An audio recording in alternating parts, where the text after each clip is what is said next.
Hello everyone, good afternoon once again.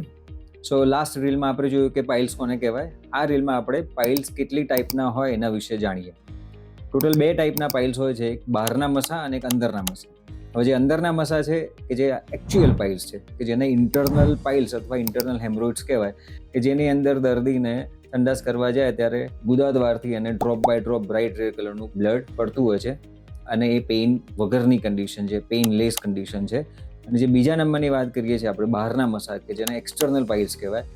હવે કોઈક વાર કેવું કે દર્દીને બહુ જ કબજિયાત રહ્યું હોય અને પછી એને બહુ ફોર્સફુલી ઝાડો કર્યો હોય, તો એના પછી suddenly all of a sudden સંડાસની જગ્યાએ ગુદાદ્વારની જસ્ટ બહારની બાજુ ગઠ્ઠા જેવું થઈ જાય તો એને એક્સટર્નલ પાઇલ્સ કહેવાય. અને આ એક્સટર્નલ પાઇલ્સ પેઇનફુલ કન્ડિશન છે.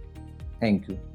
આવી સાયન્ટિફિક અને સરળ ભાષાની ઇન્ફોર્મેશન જાણવા માટે તીર્થમના ઇન્સ્ટાગ્રામના અકાઉન્ટને ફોલો કરો અને તીર્થમની યુટ્યુબની ચેનલને સબસ્ક્રાઈબ કરો હમણાં જ. Thank you very much.